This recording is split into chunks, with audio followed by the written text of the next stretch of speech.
Let's see how this works on an example. Find the bound on the probability of waiting more than 6 minutes on a call center service when the mean waiting time is known to be 2 minutes. Okay, so the mean waiting time is known to be 2 minutes. So the probability of waiting more than 6 minutes is upper bounded by the expected value of the waiting time, which is known to be 2, divided by this value here, 6. So the upper bound here, the upper bound we get in this question is 1 over 3. Now, automatically, you have to make two observations here. One, this is an upper bound. Okay, we have to realize what this is. This is not an exact value. Okay, so the quantity here, the exact value of this probability, it could be, well, it could be exactly 1 over 3. It could be very close to 1 over 3, like 1 over 3.001. Or it could be very close to 0. It could be 10 to power minus 9. I don't know. That's the point. We do not know. We do not know the distribution, so we do not know the exact value of the probability. So this is an upper bound. It just says this probability cannot exceed 1 over 3. But it doesn't say anything about the exact value. It could be close to 1 over 3. It could be close to 0. Or it could be something in the middle. Okay, that is the point. You do not know.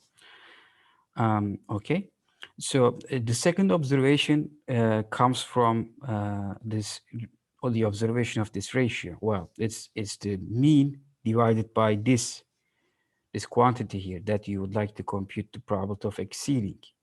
Okay, so that means as this number gets larger, this ratio will undoubtedly get lower. So that will be a tighter bound. Okay, so for instance, probability of W exceeding 8 would be upper bounded by 1 over 4. Okay, exceeding 10 would be upper bounded by 1 over 5, and so on. So the farther you get away from the expected value, the limit gets tighter and tighter. Well, because the probability gets smaller. Okay, that means if you go the other way, if you get closer to the mean, the bound becomes worse. Okay, so for instance, the probability that the waiting time exceeds 2 is upper bounded by 1. What use is that? It's already a probability. And even worse, the probability that the waiting time exceeds 1.5 is upper bounded by 1.3. It's useless, right? So Markov inequality is useful in certain situations. Of course, well, this is a very simple bound, and it doesn't work in all situations. But in the general sense, it gives a better bound on probabilities that are small naturally. So if you get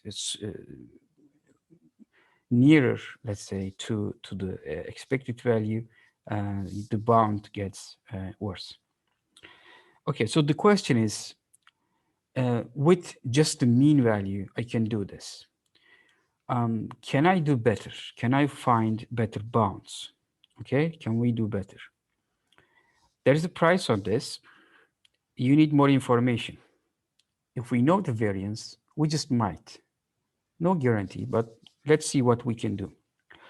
Now consider the non-negative random variable defined in this way: x minus the mean of x squared. It's a squared function. That's the reason this is non-negative for any distribution of x, right? And then consider this event. The distance between the observation of x and the mean value of x exceeds a. Okay, so that means the observation is farther from the mean than some value a. Okay, a still here is a positive number. Now to this situation, we are going to apply Markov inequality directly. Okay, now consider this event given here: x minus its mean absolute value exceeds a. Now if you take the square of both sides, since they are both positive, well, the left hand side is an absolute value, the right hand side is assumed to be positive. So the order of the inequality does not change. Okay, x minus mean squared greater than or equal to a squared. Now you see this here, as we have observed, is a non-negative random variable. Well, defined in terms of another random variable, but still. And therefore, I can apply Markov inequality to this random variable rather than x itself. Okay, so you see, if you want, you can just write this as y as x minus the mean of x squared. And you can see this probability as y exceeds a squared. Okay, then to y, I can apply Markov inequality and write this probability is less than or equal to the expected value of this random variable y, which is given in this way, divided by this number here, a squared. What is this? This is nothing but the variance of x. So this is the result I get. And if you actually expand this expression, well, this is just this quantity inside the absolute value, either greater than or equal to a, or it's negative and less than or equal to minus a. Okay, so this is the event when you arrange it. The probability that x falls between the mean minus a and the mean plus a is upper bounded by the variance of x divided by a square. Now, since I have a square here in the denominator, we in general get better bounds using Chebyshev inequality.